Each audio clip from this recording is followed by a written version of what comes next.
Welcome to the latest episode of First Word in Sport. We're recording this on Monday morning. How are you doing, James? All good, Luke. Fun weekend. Lots of birthday parties with the kids. Watched a bit of rugby league yesterday down at Wimbledon, which was always good. Yourself? Very good. Been a pretty epic weekend of sport. Whether it be cricket, golf, football, NFL. I'm not going to lie, James. Kids' birthday parties doesn't sound all that much fun. They involved a couple of beers anyway on Saturday afternoon, so a win's a win. Small wins. So, are we going to rename this podcast Referee's Corner or something similar? Where do we start with the standard of refereeing in the Premier League this weekend? What a shambles. Basically, every game there was a decision where you could argue that they made a bad decision or a wrong decision. And in some games, 2 or 3 bad decisions, poor decisions made by incompetent individuals who are getting away with it week after week. I can't think of another sport or discipline or job where you can continually make bad decisions, not learn from your mistakes, and continually get appointed and getting paid handsomely for their jobs. It's remarkable how they get away with it and how they defended by their boss Howard Webb, who's an absolute fraud in his job. And he comes out in his little microphone nonsense with Michael Owen every so often and talks gibberish as per usual. It's winding not me up, you up, and a lot of fans up. VAR isn't a problem at times. It's the people operating the VAR is the biggest issue. I think I would add one thing to that. I don't think the pundits and the communication around it helps either. But we'll come on to all that. I'm just glad you've got your rant of the week out of the way early. So it's difficult to know where to start, really.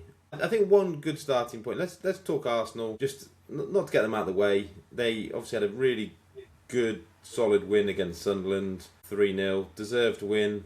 Nice opening goal from Zubimendi. Gyökeres obviously got a couple, sort of boost his confidence. Just a very comfortable win for Arsenal. These are the games actually I think they're sneaky good at, where they don't look like conceding goals particularly, and they always seem to find a way to score. In this case, it was a good finish from Zubimendi that sort of got the ball rolling. You know, the Arsenal machine sort of rolls on. Fair play to them, really. Beat the dross, win the league is the mantra that Liverpool under Klopp and the City best teams under Guardiola. Beat the dross and worry about the other teams later when you play them. And that's what Arsenal have done on Saturday, beat Sunderland. They're not dross on Sunderland. It's just they're not obviously the same level as Arsenal.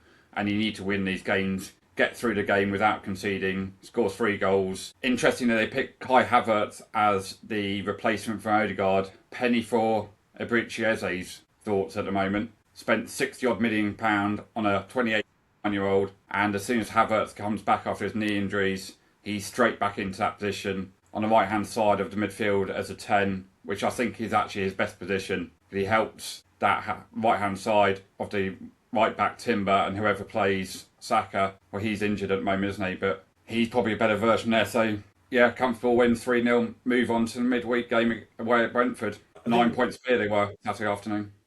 I was going to say, I think that's, I guess the only really interesting aspect was that they were 9 points clear, and for large parts of yesterday it looked like they would be taking a 9-point lead into the midweek fixtures, at which point pretty much title over. Obviously the finish yesterday's game, Man City sort of kept the title race alive just about. Still not convinced, but I guess we still have a title race of sorts. So, and City get to play before Arsenal this week, so they could obviously get the lead down to 3 points. So Arsenal are away at Brentford on Thursday night. City play Fulham at home, so that will be interesting. I mean, if City can stay within 4 to 5 points until their game on the 18th of April, well, it's scheduled on the 18th of April at the moment. It won't be. It'll be the 19th. It'll be the Sunday 4:30 kickoff game on Sky Sports here in the UK, I'd imagine. If they can keep within 4 or 5 points of Arsenal then, beat them at home, it's down to 1 or 2 with 5 games go left. Game on. Because you know that City are probably going to win all those 5 games. And we've seen Arsenal have got massive choking issues. They have done under Arteta. The premise that Man City need to do, they need to get to that game in April within touching distance of Arsenal. And let's see. Don't lose any more ground is their mantra at the moment. So it's difficult to know where to start with these weekend games. Let's start with your game yesterday then, given it Man City involved. Obviously, Liverpool lost 2-1 to Manchester City. The first half, City were comfortably the better team.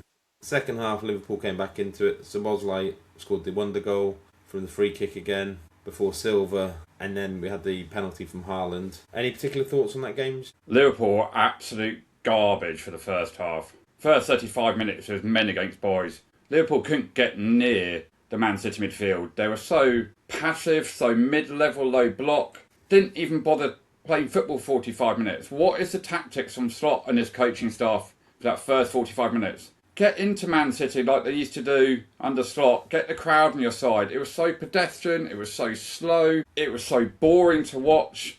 It was men against boys, and Man City didn't take their chances. And if they'd gone 2-0 up at half-time, no one would have really questioned, and Slot would have been under huge pressure. And then, obviously, Liverpool played much better in the second half, but what do they really create, Liverpool? Szoboszlai's goal is just a freak of a goal. He's Liverpool's best player at the moment. But barring the Hugo Ekitike header... He missed a good chance. Yeah, that's the one chance after a great cross from Mo Salah, the outside of the boot. And Ekitike has to at least put that on target. It's a poor header. And then he had that little Wirtz chance where he didn't put his laces through it. But apart from that, Liverpool created one chance in the entire game. At home. I know it's Man City, but it's not Man City of the old under Guardiola. It is a pale imitation of how this Man City team, it's bang average really, considering the amount of money they've spent. And Liverpool had one chance in the entire game. One big chance in the entire game. It's rubbish football. They're losing and playing rubbish football. Klopp should not be allowed to be a Liverpool coach when he sets up not to lose, when they had to win the game because of the results on Saturday, when Man United and Chelsea won. It's absolute nonsense that he's still in a job, and it's only because Michael Edwards won't sack him because of his ego, in my opinion. Because he doesn't want to be the person that, this is my man I appointed, and 6 months later that we have to sack him after winning the title. Well, Chelsea have done it under Mourinho. Leicester did it under Ranieri. Sometimes in life you have to realise that that person is not capable of doing that job. It's way too big for Slot, and I've said it for months now that Slot will not get Liverpool in the top 4 or 5. And it's happening, lads. They lose at home away at Sunderland on Wednesday night. Goodbye. Well, I mean, but going back to the game, referee was completely out of his depth game, Craig Pawson. Lost control of that game at the end. Mark Guehi's a straight red card. It's denying Mo Salah a chance to score a goal. Whether he scores a goal or not is completely nonsensical. It doesn't make a difference. He is way clear. He's getting to that ball before Ruben Diaz gets to the ball. So therefore, he's got a chance to score a goal. 1-on-1 with Donnarumma. Well, and then just because Gary Neville and Wayne Rooney say it's not a goal scoring opportunity, you might not get the ball. Everyone suddenly thinks, oh, it's not going to be a goal scoring opportunity. That changes the game. 0-0. Slot's right, but because Slot and Liverpool lost, it's sour grapes apparently. The referee in the game, and then you can talk about the end. Because I think one of the misconceptions a little bit, in terms of denial of goal scoring opportunities is, I think traditionally we always had it in our minds that it would be where a player be 1-on-1 with a goalkeeper in acres of space. But if you actually look at the wording, denial of a goal scoring opportunity, Salah would have got on the end of that and he would have had a shot. Is that a goal scoring opportunity? Well, yes. But it seems to be such a loosely applied term at times when it suits. I mean, do I think that a sending off there is harsh? Yes. But by the letter of the law, should it have been a red card? Yes. It's very tricky. I don't think the rules help the referees in that situation. No, but they just bottled that rule. They didn't want to send a player off in a big game like that. We've seen it at Anfield. We've seen it at other big games. Go back to the Docker incident a couple of years ago. We see it in big games between big teams that they don't want it 10 versus 11. They want to keep it 11-11 all the time just for a better game to watch and better game to referee and manage for the Premier League. Maintain it's like that. They don't want to send players off unless they have to. Okay, so I have a bit of an issue probably with the penalty at the end. So obviously everyone just assumes it's a penalty on Nunes by Alisson. And the issue I have with it is this. Nunes has got that shot away without being fouled. At that point, Alisson's not particularly close. He's close enough to him, but he's basically ended up following through into Nunes. Núñez's shot has gone wide. It's never going to be a goal. At no point could that have been a goal. And essentially, you're awarding something which is a 0.0 xg with something that's 0.79 xg. The problem I have for Alisson is Alisson's coming out to obviously, reduce the angles, and he's not helped by the fact Núñez's shot is so bad that it doesn't actually hit Alisson. If that hits Alisson and Alisson saves it, and then he clatters into Núñez, I don't think it gets given as a penalty. The keeper has to go somewhere when he's coming out at that sort of speed. I don't think there was any huge ill intent on Alisson's behalf. We just, you touched on it earlier, because Gary Neville says, oh, that's clearly a penalty, that everyone just assumes, oh, that's a penalty. I don't think that's what a penalty should be all about. I ended up writing quite a lot of detail about penalties and the purpose behind penalties, a few weeks ago on my blog, and I still maintain, we have the punishment wrong in terms of penalties. That is not worthy of a 0.79 xg chance for the attacking team. I think it was given on the field, wasn't it? So they're never going to... Right. I get your point. We have to get away a little bit from this decisions on the field and off the field, right? Either it's a penalty or it's not a penalty. I'm fed up of referees making certain decisions, which obviously end up favouring certain teams normally, and they're able to hide behind it and say, oh, the threshold's high to overturn, has to be clear and obvious errors, and all these sorts of things, right? Yeah. It's either a penalty or it's not. Now, some of these decisions are particularly difficult and subjective, but there isn't a single part of me that sees that and says that should be a penalty. Now, what you might do is you might go back and book Alisson and say he's fouled the player after the ball is effectively gone. Okay, I don't see that as worthy of a penalty. Yeah, they're never going to overturn it. It's either right or wrong. I can see both sides of it. If I'm a Liverpool fan and it happened on Mo Salah at the other end, I'm screaming as that's a penalty kind of thing. But if I'm a defender or a keeper, where's Alisson supposed to go? Yeah, he has a responsibility to not go into Núñez per se, but the ball's gone. Núñez ain't getting the ball, and it's not violent conduct. Alisson's coming out to try and make the tackle. They're never going to overturn it, but that doesn't make it right or wrong. It's frustrating because in the first half at the end, Mo Salah's been pulled. He is being pulled. Now, whether it's enough for a high bar to award the penalty, well, hang on a minute. Right at the end of the game, when I don't know why Alisson's still up front, by the way, but anyway, different story for a different day. Haaland's going through, so Boszai's coming back. So Boszai fouls Haaland, correct? Yeah. Haaland, referee plays on. I think he didn't know what he was doing, the referee. He was miles behind because he was knackered anyway, the referee. And then Haaland quite clearly pulls back Boszai, who was going to get the ball before going over the line from the Turkey. So all this nonsense that VAR's killjoy the game and this and that, absolute rubbish. Because it had no material effect on the game. It was finished anyway because the last kick of the game, well, the second last kick of the game, was the free kick into the stands, and then the referee blew up after Alisson hit a goal kick. So the game's over anyway, so it's 2-1 to Man City. But in the Premier League, positions are determined by goal difference. That extra goal difference could determine the title, could determine who finishes top 4, top 5, top 6. Liverpool would be below Brentford now if it was 3-1. You can't just have... it should be given a goal just because whatever. Well, no, the law clearly states that it's a foul by Haaland, but previously it's a foul by Szoboszlai. I have no issues with it being the referee got that decision actually right. But my point is, there was no differentiating pull, the strength of the pull by Bernardo on Salah in the first half penalty to what Szoboszlai did and what Haaland did to Szoboszlai. So why are they refereeing it differently from the penalty area to outside the penalty area? I just don't get it. Why is there a difference? I think the other thing I would say is that Szoboszlai had to be sent off.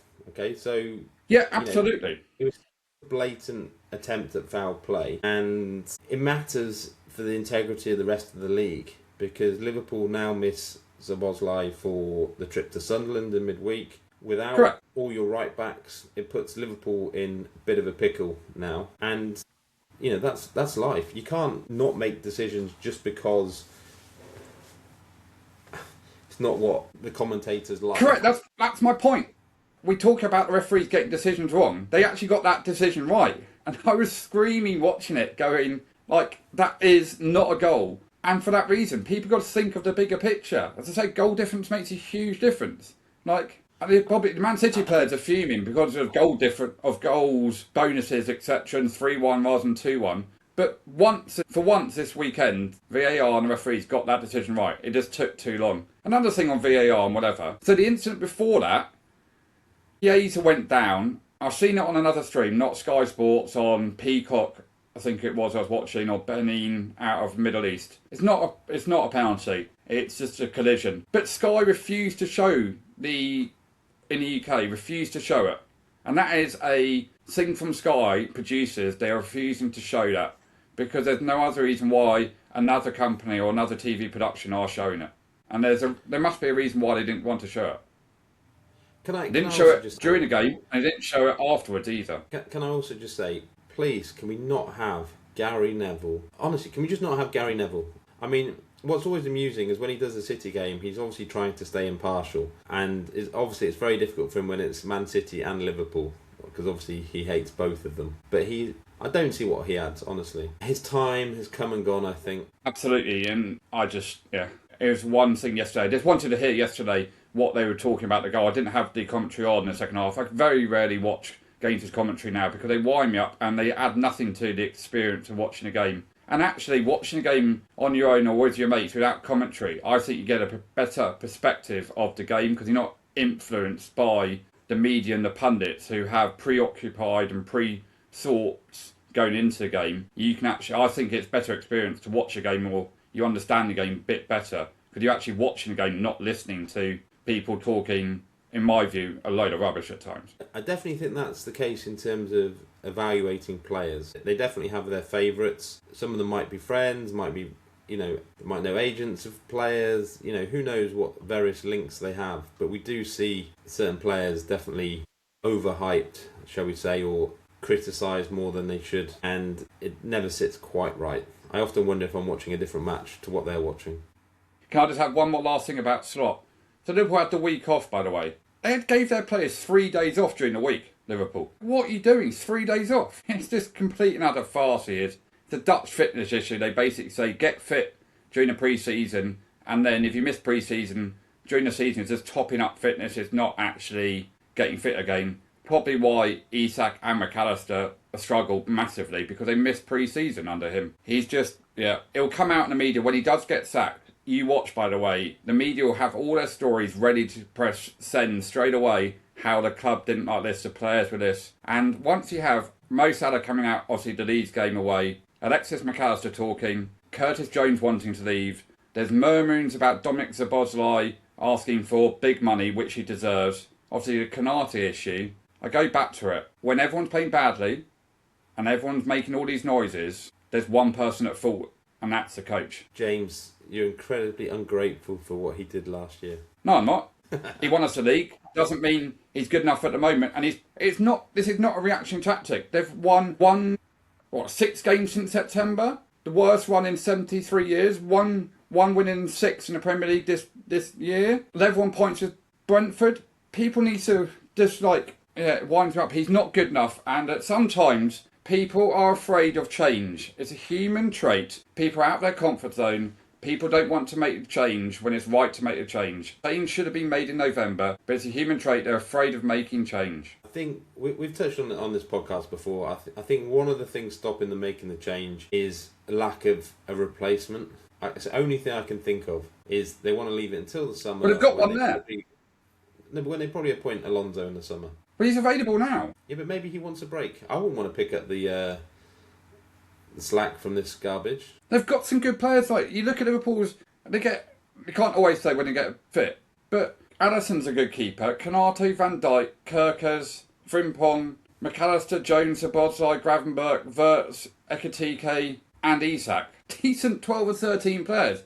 And don't tell me another manager or coach can't get better out what they're doing at the moment than Slot. Roll on Sunderland in the week. There's your bet of the week. Right, enough Liverpool. Correct. Let's touch on, I thought Man United, Tottenham, obviously quite interesting. Carrick can't stop winning as they won 2-0. I do think Carrick is in danger of needing to buy himself a lottery ticket at the moment. When you look back at these 4 games, whether it be great finishes, Sesko injury time winners, Romero getting sent off, I mean, I thought it was an interesting game in as much as I actually thought Tottenham had played okay until Romero got sent off.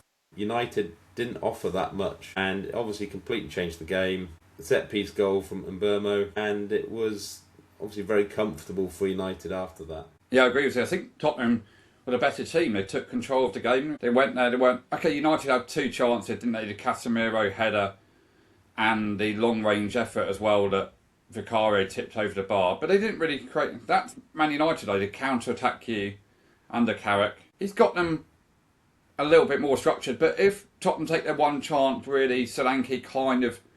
It's a good tackle from Martinez. But if they go ahead and then Romero... I mean, he's just a... We talked about it last week. He's a clown. But who appointed him as captain in the summer? Thomas Frank. I have no sympathy whatsoever with Frank in this situation. You appointed a guy that's got past history, by the way, of regularly getting sent off. That's his second sending off, obviously, this season. He now gets a 4-game ban. Yeah, it's a great corner routine. But if Tottenham have 10 players, Mbeumo probably won't be there unmarked. And he kind of scuffs it in...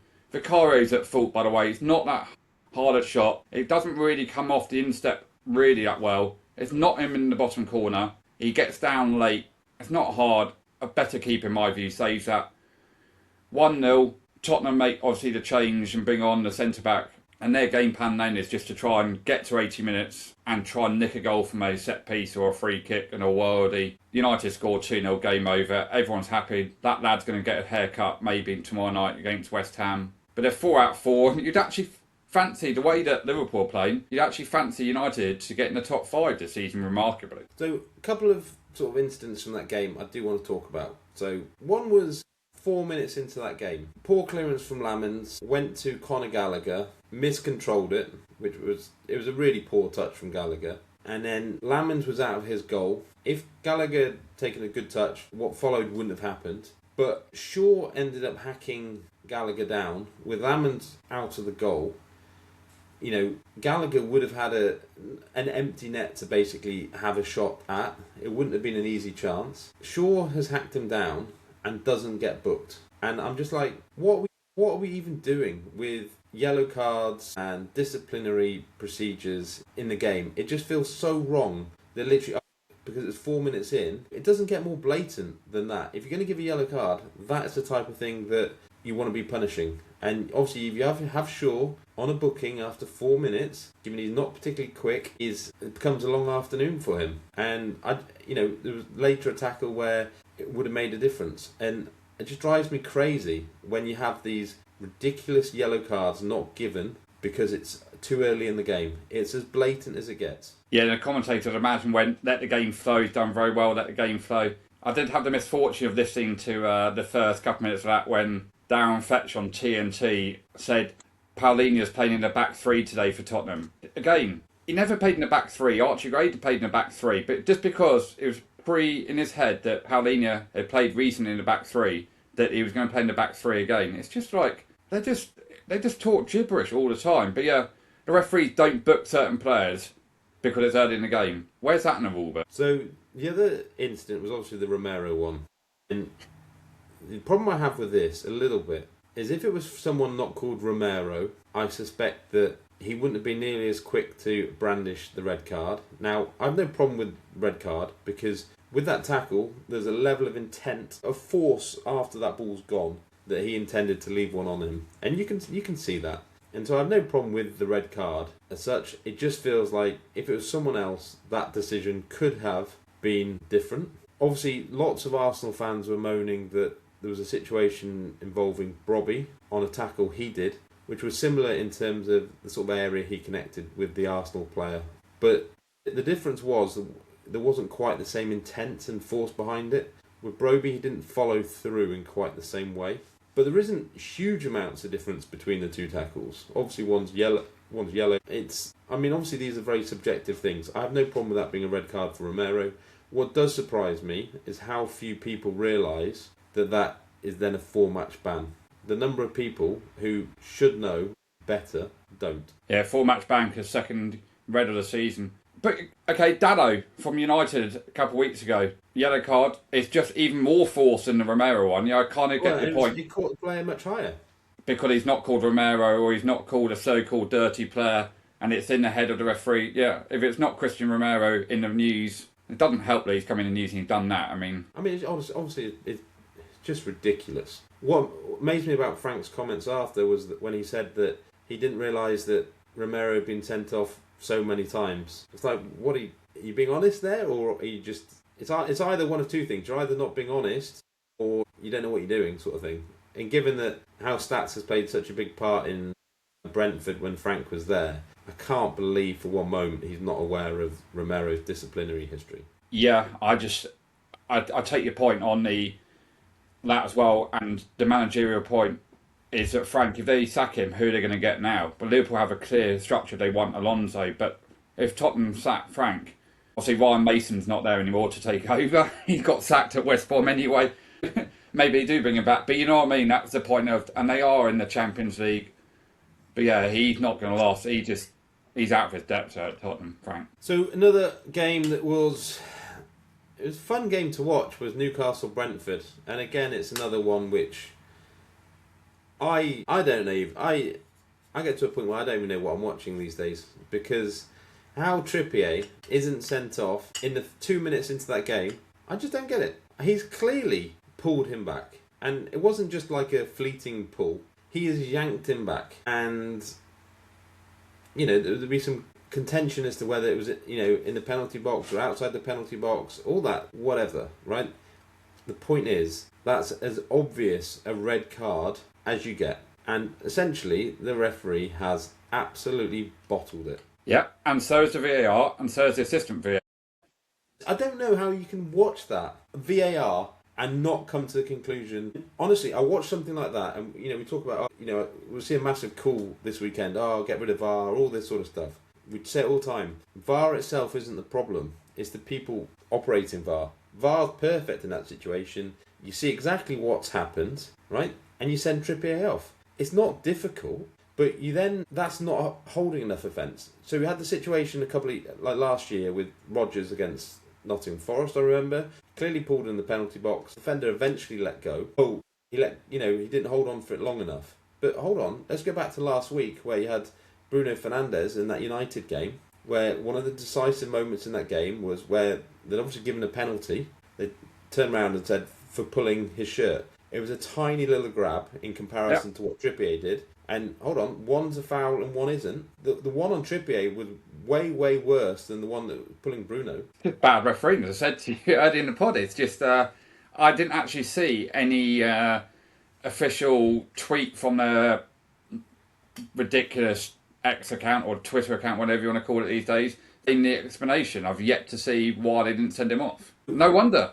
One of the Keith problems Hackett went ballistic. So again, one of the problems is, so you get Dale Johnson defending that decision. Keith Hackett's come out and said obviously it should be a red card. Dale Johnson comes out and says the attacker went down too theatrically. Honestly, give it a rest. I mean, honestly, you're just making yourself look ridiculous. That is, I'm sorry, and that is a red card all day, every day. And if you're not given that as a red card, then the rules are wrong, because every other denial of a goal scoring opportunity and everything else, that is as clear as it gets. And if you can't give that, I don't even know what we're doing. And that's 2 minutes into that game. And maybe that again is the problem. But again, and we've said before that Newcastle tend to be favourably refed at St James's Park. But luckily, the outcome probably hasn't been impacted with Brentford getting all 3 points. Yeah, and Brentford were miles better than Newcastle on the day as well. They deserved that victory. Newcastle are in big danger of their season just evaporating, because they obviously play Villa away on Saturday night in the Cup as well, or Saturday afternoon I think it is. They've played a lot of football. There's a lot of murmurings going on about how it should be the end of his tenure there. It should be. They've got a few injuries. They haven't got a goal scorer. Spent so badly in the summer, like so badly. It's a shocker how bad their summer was. But you still got their club puppets obviously protecting his sources. It's great for Brentford. Keith Andrews has just done a remarkable job there. Yeah, you've talked about it in terms of the club is set up so can't not fail as per se, but it's his first job from being a set piece coach. He's never been an assistant or anything like that. To come into the hardest league in the world and get his players to perform like he is doing. I know he's playing once a week, but it's impressive.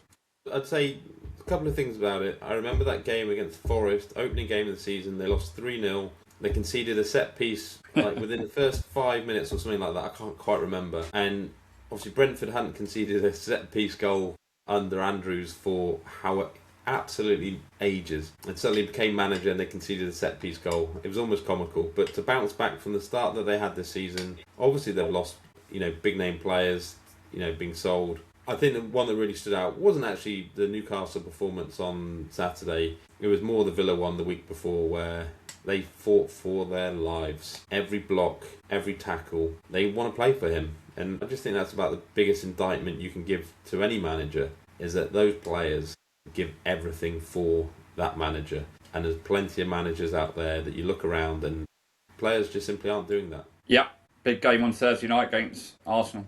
Sorry, Set Piece Football Club, sorry. I think one thing I would say as well, obviously the Bruno penalty was interesting. Obviously the defenders made contact with Bruno in the middle, but I've seen so many decisions recently where that hasn't been given as a penalty, and it did obviously get given as a penalty.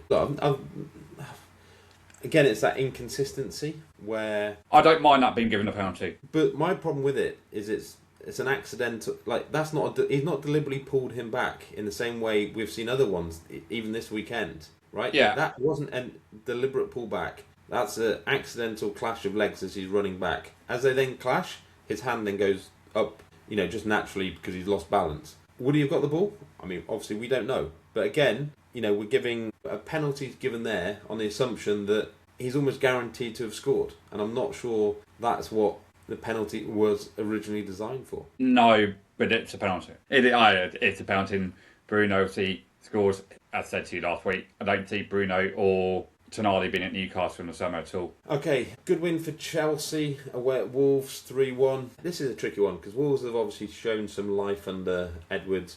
Obviously made a few transfers in the last few days. It looks like a couple of players may go out as well, Agbadou and Arias. A couple of players come in, obviously Strand Larsen out as well. I was slightly surprised that, I don't know if you've seen the two penalties that Wolves gave away. They're two of the more stupid penalties you can ever wish to give away. And it was almost like the players just didn't care. It was just such a lack of effort, caring. I don't quite know intent. I'm not quite sure how you sort of describe it. But Chelsea were obviously the beneficiaries of those two really poor penalties that were conceded.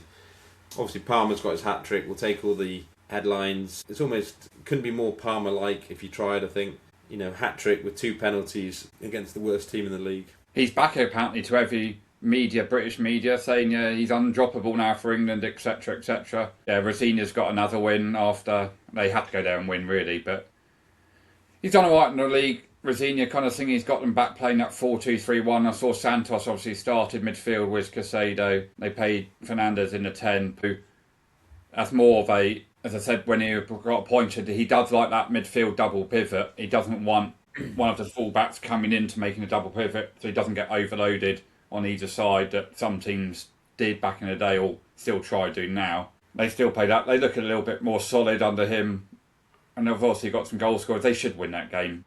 Wolves they went months ago. So one of the other interesting games, obviously the Friday night game, we had Leeds Forest. Massive win for Leeds, 3-1. Very comfortable in the end. And, I've touched on it with about Dyche. They're not going to make a change now between now and the end of the season. I wouldn't have thought. I mean, Marinakis can do anything. It depends on how worried he is. I suspect, Allardyce might be staying close to his phone. But what if they lose at home to Wolves on Wednesday night? You're telling me that you won't get a little bit twitchy feet and itch and go, hang on a minute, I fancy a Force manager this season. Forest were just poor. I mean, it weren't helped by Sells being out, Murillo being out, and it does matter because I do think Ortega potentially should have come for that first goal that Bogle scored. These things do matter.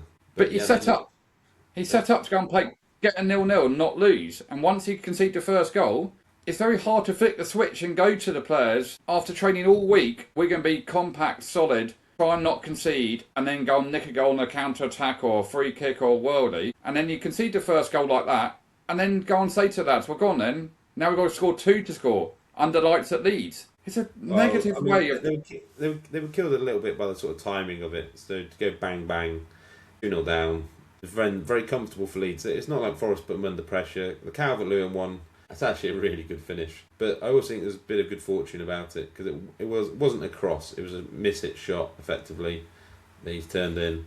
Yeah, I'd be a bit nervous as a Forest fan, I think, because one of the worries for Forest is if they do get relegated, I think they're going to have massive financial issues. So I think they're already struggling in terms of all the various squad cost ratios, and if the old rules had been in place, there would have been a good chance they would have failed them this year as well. So I suspect obviously they're going to have some big outgoings at some point, but they've added so many players in the last couple of years and they don't have massive revenues. I don't know what the contracts are like for some of these players, but if Forest were to go down, could get very ugly. Be interesting to see what they do in Europe, because obviously they've got that extra 2 games as well. So they've got the European Thursday night. They're always going to play behind West Ham and Leeds, who are not playing, can rest up.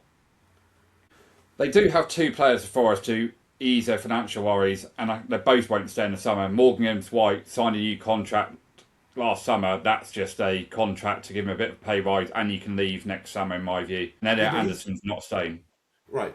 The problem with Morgan Gibbs White is his value has tanked. He has been so average, is untrue. His attitude clearly isn't great either.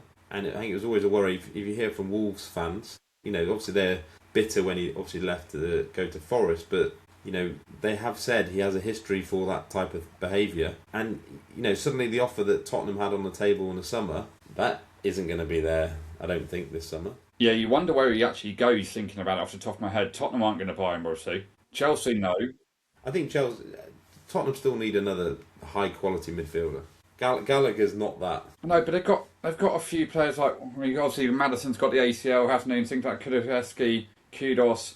They've got a lot of forwards, Tottenham, but they're not going to be in Champions League anyway. So, yeah, Forest are in trouble, especially after West Ham, another good win, good performance, 2-0 away at Burnley. And if West Ham had beaten Chelsea, by the way, it would have been really interesting kind of thing. Well, go back a game or two further when West Ham were robbed by Forest and that massive penalty decision at the end. Well, the Gibbs White penalty, yeah, on the evening and the Monday nights, yeah. Monday night, yeah. West Ham had a chance to go 2-0 up in that game. That was when that offside and, obviously a dodgy penalty at the end. It makes a difference. That's looking like it might be the difference between them staying up or not. Yeah, we briefly talked about Somerville on Friday as well on the pod. Scores again, looks a player with a lot of confidence, he's got a lot of pace, causing trouble, and Castellanos comes in from nowhere basically, and everyone's saying that's an awful lot of money for him. Scores again, and they've got some goal scorers. Those 2 and Bowen, and I saw they played Wilson up front as well. So what I would say is I don't think it was a great performance from West Ham. Great result. They didn't play great, but they're at a point where performances don't matter. They just need the 3 points. They've got that, and there's a few teams above them. It was a big win for Palace yesterday at Brighton, just to ease their concerns. Yeah. They're now ahead of Brighton, their local rivals, aren't they? First shot on target from Palace. Score. Not sure what the keeper's doing, by the way, but first shot, big win, first win in 9-4. My takeaway wasn't what the keeper was doing. My takeaway was what was Saad doing, hitting it straight at the keeper when he could have literally side-footed it into either corner. Yeah, true, fair. First win in 9, Glasner. Hertz are under pressure there? Big time. Obviously I spend a lot of time looking at lineups and things like that. Is the hardest in the league to predict on a weekly basis by a distance is Brighton. They do so many weird things. He massively overthinks things. You're basically starting a young kid in that 10 hole. I just don't get it. What are you doing? You've got your Welbecks on the bench. You've got Minter on the bench. Gomez on the bench. Honestly, I think the Brighton fans are not happy. He is only a young manager. I'll throw out there, I wouldn't be surprised if at some point, if they lose a couple more, I'll go as far to say, here's a sneaky outside one for you, James. Next manager to be sacked. Fabian Hertz. Just having a look at their fixtures now. So they're away, obviously, Villa on Wednesday night.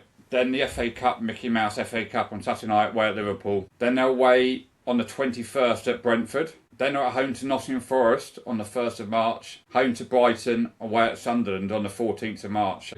Not an easy set of fixtures. But it's not even that. It's just more the way they're actually playing. I mean, it wasn't great yesterday against, that game actually went a bit almost as you would have expected, with Palace sitting deep, hitting them on the break. It was never going to be a great spectacle, and it wasn't. But again, by the way, talking about referees, Munoz, having already been booked, clear second yellow card, not given, very late in that game. But again, it's just really poor refereeing. Yep, so he can now play it. Now he can play midweek as well. Yeah, which is take away from the Palace. You see, Brendan Johnson didn't start either. So you spend your £35 million player and you don't start him. But it is a big win for them. Yeah, they're 32 points ahead of Brighton now. They're 13th in the table. They're ahead of it's Palace, Brighton, Tottenham. Yeah. I think the only other game we haven't covered was Fulham, Everton. Yeah, I mean, not huge amounts to say about that game really. I don't think it's another good win for Everton, isn't it? Amazing to see where Everton are in the league. Yeah, it's not. Bournemouth, Villa weren't great, to be honest. They will, I think, be pretty happy with a point. Definitely missing those central midfielders. And 2 takeaways. Lucas Digne for their goal, not good. And Leon Bailey with one of the worst cameos I think I've ever seen. It's one of those ones where he did alright last time out when he came onto the sub. He was so bad, it had to be seen to be believed. And Ollie Watkins looks miles off it at the moment. Yeah, they're going to stop. You got Abraham. I wonder if he plays in the week against Brighton. Well, I know Watkins has got injury issues, so it might make sense.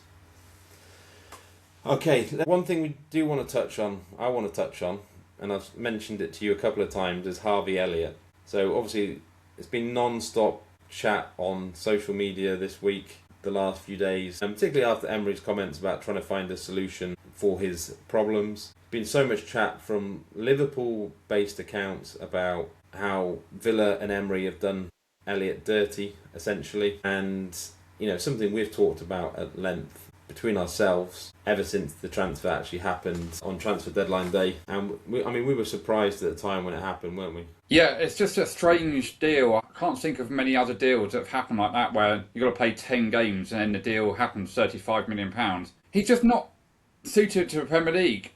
Seeing that he played well in the European Championships under 21s, where he's 22, 23. He's played an awful lot of first team football, not last season. The only real manager that's actually rated him is Klopp and Linders. He's not a Premier League player. He's not suited to Liverpool. He won't play for Liverpool again. He's not Aston Villa. Liverpool saying he's been treated badly. Well, that's because come from Liverpool Football Club sources. The media at Liverpool put this out saying not being treated. I do feel sorry for the lad, and both clubs do have a responsibility for that. I think a deal will eventually happen where they'll release the clause and Villa will have to pay a couple of £1 million extra. But Villa haven't done anything wrong. They've just said we don't rate him. He's not in our first 11, and he's not, when everyone's fit, he wouldn't even be on the bench for them. One of the problems I have with it is that, Liverpool hands were a little bit tied by him playing in that, just at the end of that Charity Shield game, which then limited the actual options in terms of him going out on various loans. I think the other thing was that Monchi obviously left Villa, who had arranged the deal. He came out very early on and said he was struggling to adapt to what Emery wants from a player. Now, that might be reflective on Liverpool's previous managers, current management, relative to what Emery demands from a player. But we saw very, very early on that something was amiss with it, and we speculated about him not potentially staying at Villa. There were games when I expected him to be involved and he wasn't, and we were told he wasn't injured, and it just made you think, something's amiss here. So actually the issue's been there. It's almost like it's blown up just after the transfer window, but this issue's been there for 3-4 months, and I don't quite know why it's taken so long to get to this point. Both sides have obviously been very stubborn. I mean, there's apart from Villa, the big thing from a Villa perspective was Buendia was expected to leave, and they didn't get any suitable offers for him. I mean, they were expecting him to go to Germany, where he was on loan last year. That fell through, and the bottom line is Buendia has played better than Elliott, and Elliott hasn't been good enough, which is why he hasn't been playing. If Elliott had come in and was brilliant, then Villa would probably pay the 35 million for him. The problem is where Elliott's position is. He can't play wide right in a 4-2-3-1. He hasn't got the pace or the actual ability on the ball really to take a player on, knock it past him and beat the player. And he can't play in the 10 because Morgan Rogers is playing in the 10. or a Buendia, obviously. Where is actually can he play for both Liverpool and Aston Villa? He's not a Premier League player. He needs to go and play abroad, in my view. Go and play in Germany or even Italy, where the pace is slower, and he's got technical abilities, but he can't stand a player up and just beat them off something like that. He's got a first touch. He can score the odd goal, but he's not a Premier League player. The Premier League has gone completely the other way. Talked about it. Big, powerful, strong lads. Unfortunately, that's just not his game. And they do need to come to a solution. As I said, both clubs have a responsibility. Something will happen. We won't know about the ins and outs of it, but I'd imagine he'll play. He obviously didn't travel because Liverpool refused the deal that Villa offered in the week. But one of the problems is, from a Villa perspective, obviously the only reason he's even getting a look in at the moment is because of injuries. But it's not just one injury. It's only because we've had so many injuries that we're in this situation. I do find Liverpool's stance interesting, shall we say, just in terms of for the player's perspective. You know, I mean, you keep saying to me that you think Villa will pay a couple of million for him to be able to play. I just don't see it. I don't, unless Villa have another injury or two, maybe if they're that short of numbers. I just don't see how much playing time he gets now that would make it worthwhile for Villa to spend millions in a situation when every penny counts for Villa because of the regulations. I just don't see it. We just don't know the ins and outs, so we'll never know his club finances. We'll never know. That's a big bugbear of mine, by the way. When they say it's how much a transfer fee or something like that is, it's undisclosed. What are you hiding? Well, we know anyway. But anyway, should all be out there in the open how much it's on or how much the transfer fee's gone for. Yeah. Okay, so it leads on to another topic just quickly, and that's about social media accounts. The big social media accounts. I kept saying to you all weekend, I was like, I can't believe how many big Liverpool accounts are spouting particular stories and their particular angle with regard to the Elliott situation. And you've always been massively of the belief that the big social accounts, they're essentially told by the clubs what to write. Yeah, 100%. They don't. That's how they get the contacts, and that's how you hear little snippets on social media about team news or player transfers or prospective new coach, new manager or injuries. They've got their mates who work in a club who've had mates for a long time before they started working in a club, obviously, but they will say to them, by the way, don't mention this or write something about this. Or you can see it with Slot. There's no media out there who's saying that Slot's under real pressure because they're just scared of losing their contacts. It happens at Newcastle with the puppet there, Edwards of the Telegraph. It's comedy during the summer window with Isak. It happens every club's got exactly the same, where the PR at the club will tell those individuals to write what to write. It's just part and parcel of football. Whether it's right or wrong is a different argument for a different day, but it happens. I just find it. Yeah and no. I just take it as a pinch of salt and move on. Sometimes you can't read too much into it. I find it interesting in that clubs feel that the way to put a story across in terms of their side is through the social media platforms, and as if Villa are suddenly going to feel under pressure because loads of big Liverpool accounts are saying Villa are in the wrong. I mean, obviously you have the aspect of Liverpool trying to deflect blame away from themselves in terms of how Elliott's been treated. But yeah, I find it interesting. And in the same way, when it gets to transfer window, when you have Romero or Ornstein, trying to sell players, as soon as the window closed, Morgan Rogers was the one player for Ornstein, one player to watch. It's just comical in terms of how you get these guys trying to sell players already. I mean, just annoying. Then quickly move on to European football quickly as a roundup for the weekend. So in Scotland, it was the Scottish Cup. You had Rangers had a nice easy win against Queen's Park after losing last year to them. James Tavernier scored another hat-trick, penalty and a couple of goals. It's up to about 160 goals in his career from right back. Celtic needed an extra time winner at Dundee to go through, and the draw was made and hot balls didn't come out properly. Rangers will host Celtic in the quarterfinals on the weekend of the Saturday 7th of March. In the week there, Rangers are away at Muswell on Wednesday night, Celtic at home to Livingston on Wednesday, and Hearts are playing Hibs in the Edinburgh Derby tomorrow night. And will Alex Oxlade-Chamberlain make his debut for Celtic? He signed on a free transfer to the end of the season under Martin O'Neill. That's in Scotland. In Spain, Barcelona won comfortably 3-0 at home on Saturday. They remain 1 point clear. Lewandowski scored, Romero scored. Real Madrid beat Valencia 2-0 in a game last night. Mbappe scored his 23rd league goal of the season. That's 38 goals in all competitions this year. Alexander-Arnold, he came on in the 75th minute as a sub, first game in 2 months. Will he make Tuchel's squad in the upcoming fixtures for England friendlies in March? Probably not. This week in Spain, you got Copa del Rey.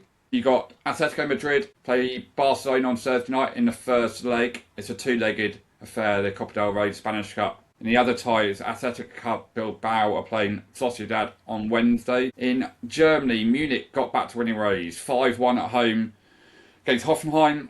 Harry Kane more stats peddling, 2 penalties. Luis Diaz scored a hat-trick. That's 20 goals, I think, for him in the season. That's just a Mickey Mouse league over there. Talking of Mickey Mouse leagues, Paris Saint-Germain won 5-0. Dembele scored. In Italy, Inter beat Sassuolo 5-0 at the weekend. Napoli won against Genoa 3-2. And AC Milan didn't play because of the Winter Olympics starting in San Siro on Friday night, the opening ceremony, so their game was postponed. And in the Championship, we had quite a fun story. Sheffield Wednesday went to Swansea, lost 4-0. Victor Matos, the ex-Liverpool guy, is doing a good job at Swansea. But the story out of that is Sheffield Wednesday have not scored in their 9 last league games, 9, and they've lost 8 on the trot. An unwanted record there for Sheffield Wednesday on the pitch, let alone off the pitch. What a mess they are. Coventry drew, so they still remain on against Oxford. They're on 59 points, but Middlesbrough could overtake them. They play tonight.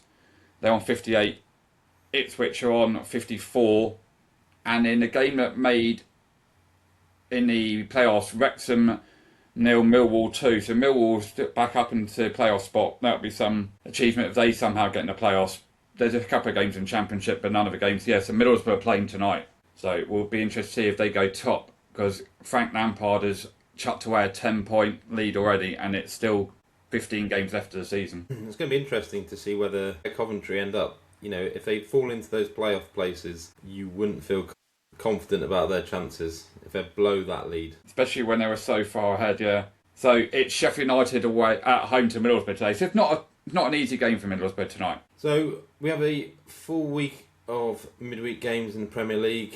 We have Chelsea Leeds. Obviously a big game for Chelsea in terms of those Champions League places. Leeds aren't safe yet. Obviously the result against Forest on Friday goes a long way to helping them. But that, it's a big game. It's a big game for both teams, I think. Everton Bournemouth, not much jeopardy on that one. Tottenham Newcastle, I think, is quite an interesting one. I think both managers under quite a lot of pressure. Newcastle have had a dreadful, I would say this, they have had a horrendous fixture list. The flip side to that was they did get a very easy fixture list a little bit earlier in the season in terms of home fixtures. Newcastle, was it 6 out of 7 away games or 7 out of 8 away games? It's, and they've lost the home game in between. And I'm just having a look there at that Tottenham Newcastle game. Newcastle, not a betting podcast, but Newcastle 6-4 away from home. I know Tottenham are bad, but Newcastle have had an awful lot of...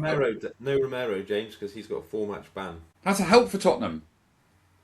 Newcastle, they're terrible. They're on the road again, so they're travelling down today. They've had, one rest day yesterday. You've got to fly down to London today, another hotel tonight. Obviously, no Gordon. Who they play up front, Newcastle? Because at the moment, Visa looks what he is. Just a run-of-the-mill Premier League player that cost £15 million that they paid 55 for. Alanga just might as well be in the Olympics. He's got pace and nothing else. Watanabe is an absolute cart horse. Can't run. Literally, it's so slow. Got some technical ability, yes, but he's just... where are they going to score goals from? Is Bruno going to be 100% fit? Have to wear them out? Tonali's third game in 6 days? That would be the worry for Newcastle is, it's a big ask of Bruno, Tonali. Bruno coming back from his injury. Tonali, you're going to the well quite a lot there. And Nick Pope in goal, who's bang average as well. Tottenham should be looking at that going... Under lights, I know the fans, but Solanke didn't look too bad at the weekend against United when they were playing. Forget the game against United, right? Because after Romero, you can't take anything. You can't look at that game against United because it's 10 men, completely different. They played all right, as you said. They played all right for 30 minutes, kind of thing. They created a couple of chances. I'd be interested. Does he keep the 3-5-2, or does he go back to 2-3-1? Frank, I think he should keep the 3-5-2. Go and play Archie Gray, drag us in. I think that's where Romero being out will hinder him because. Well, he can play draggers in. So they are bad, Tottenham, but Newcastle are terrible and have had hard games. It's like I say, it's their third game in a week in 6 days away from home as well, including on top of it 40-odd games already this season. And then, I think the one thing interesting about that game is I can't imagine that Frank will come out and play gung-ho football because that's just not what you do against Newcastle. If you want to cause Newcastle all sorts of problems, is you just sit a little bit deeper, and they're really poor at breaking teams down who sit deep. If they can hit teams on the counter-attack, and there's lots of weird and wonderful things about how Newcastle do it, but with Gordon missing as well, their away record, Newcastle's away record is horrendous this year as well. It's interesting because at some point, Howe obviously has this tough run of games. There's going to come a time and a point where, as you say, if they go out the FA Cup, struggle in the Champions League, suddenly you could be 12th in the Premier League. That's a terrible season, really. Yeah, I just looking at that game and I was just amazed this morning when I looked at the prices in that game. I was like, wow. If I'm Tottenham, by the way, you've got to win that game. You can't not. Well, they need to start winning because with West Ham, they're only 6 points clear of West Ham. It doesn't take too many results for them to suddenly be going, ugh. Yeah, and West Ham are in form. And they're playing against Man United. Obviously, they've won 4 in the trot as well. West Ham won 3 out of 4 as well. So that's the 8-15 game. If West Ham beat United, right, that wouldn't be a huge surprise. No. Or if they were to get a point or whatever. But you know what United will do? It actually probably suits United away from home, sit back under Carrick, and they'll be compact, and then they'll try and hit them on the break. And Romero, Cunha. And West Ham are poor defensively. Yeah, they leave a lot of open spaces there. But they do score goals. Briefly, we talked about it earlier. No, Somerville's in form. Somerville against Dallow, and you've got Bowen up against Luke Shaw. So those two should fancy their chances against those two, kind of thing. I think there'll be goals. Well, I don't know, because United will be quite compact, but they are scoring goals, United. So tough game for United, but they are on form confidence levels. But so West Ham, so fun game that, because that's the 8:15 kickoff UK time. So you'll be able to watch. That'll be on second half, and all the other 3 games are finished. And then on Wednesday you have Villa Brighton. Big game for Villa. Need to get back to winning. Been a little bit unlucky, I think, last 2 home games against Brentford and Everton. Touched on before, I think they had 46 shots or something without scoring. These things do happen. Villa will have to play better than they did against Bournemouth at the weekend. But we will see. Big game again for Hertzler. I mean, Villa do have a good record against Brighton, so that'll be interesting to see. Palace Burnley, I mean, obviously, a chance for Palace to well and truly pull themselves out of any relegation battle. You'd have to fancy City against Fulham. City just have to win. There's no sugarcoating it. They must win that game. Forest Wolves is interesting in terms of how poor Forest have been. Clearly going to be feeling some pressure. Bit of a derby, but when you see Wolves turn up with the attitude they did against Chelsea, you just wonder. I mean, I think the time of that first goal, and if Forest get it, could be big. If Forest score early, I think could be comfortable. But the longer they don't score, you can see the natives get a little bit restless. That might be quite interesting. One thing in terms of Burnley, just going back to it quickly, is Scott Parker. It would worry for him, I think, as well, in terms of managerial future. They have to make a decision sooner rather than later whether he's going to be the man to take them forward next season. They have been really poor recently, and it doesn't look like they're necessarily putting everything in for him. I would be a bit worried for Scott Parker in terms of down the line. But who would they get in who's able to do better than him? I don't know. But do they want to go into this weird cycle where, let's say they go down, they come back up with Scott Parker again? Do they want Scott Parker in the Premier League again? Yeah, they're down anyway, so there's no point. They're not going to get out. They're getting relegated. So it is. Yeah, it's a tricky conversation for the owners or whoever makes that decision at Burnley, what they do, because clearly it's not working for him in the Premier League, and he's got a history of being bad. I mean, his Bournemouth spell was just downright shocking, kind of thing. What Iraola did and threw it away after O'Neill, but you know what I mean. They just got them playing a lot better. So, but who do they appoint now? If they sack him now, what are you achieving really? I don't don't Well, really go. you plan for next season. That would be the point. Yeah, You begin to but put you might. everything in place for next season. So that's one thing where I give Wolves some credit is they've been able to offload potentially 3 players and things like that. So the squad is taking shape for next season. I mean, they're lucky in some respects that they've been so bad that there's no chance of them staying up type of thing, so they can make those decisions. Whereas Burnley still could stay up if they went on a crazy run, but it's obviously highly, highly unlikely. Yeah, Wolves are kind of preparing for next season already and getting a pattern to play in for next season. Players understanding where to play, understanding what Rob Edwards is doing. When Burnley, as you say, are in this position where they're down, but they've still got Scott Parker, and what's the point in sacking him now is probably a question. Sunderland, Liverpool. It's going to be an interesting game to slot. I mean, the point is, Sunderland haven't. Don't do this to me, please. I think Sunderland haven't lost at home all season. A tough game. I think.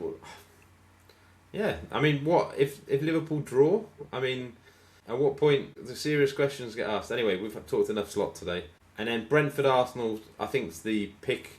That and there's probably the Tottenham Newcastle game, arguably the pick of the midweek games. Brentford obviously a decent team at home. Coming into this game on the back of wins away at Newcastle and Villa.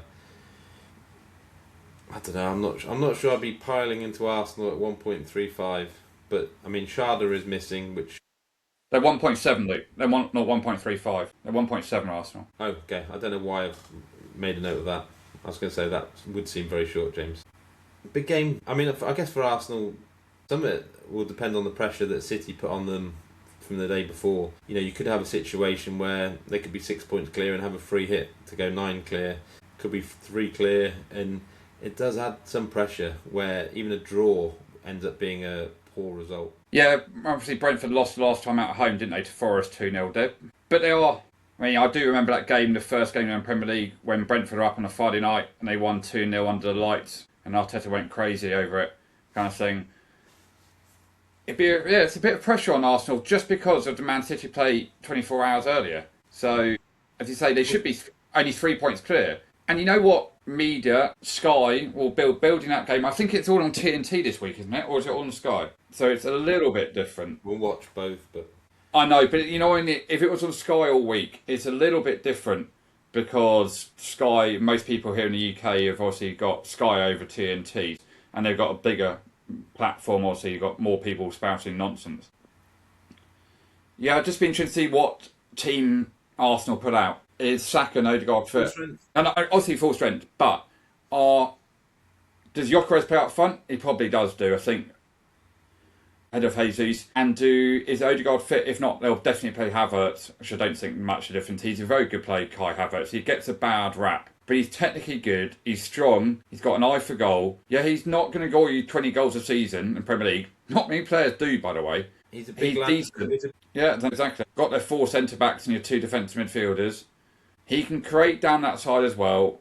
He just hasn't been fit. He's going to be, if he stays fit, he'll be a big player for Arsenal in the rest of the season. If Arsenal draw, there'll be pressure on. If they lose, we start at 3 points. I'm intrigued as much in that both these teams, City have missed chances to put Arsenal under pressure. Arsenal have missed a couple of chances. I remember away at Forest and then the United game where they had a pretty good chance, not to put the league to bed, but they were a bit ropey. But I guess you're going to get this every week where anytime you don't get a result, you've missed the opportunity to do something, whether that be put pressure on the other team or responding to pressure. But it's going to be an interesting watch. Pressure does funny things to people. You just hope, by the way, this week, please, can we not be talking on Friday about VAR and refereeing the game? I can't. It probably will happen, but it just winds me up every game. It's just a decision. It's just... something's got to be done about it. But It's just ruining it. Honestly, you just don't know what's going to get given, what isn't going to get given. If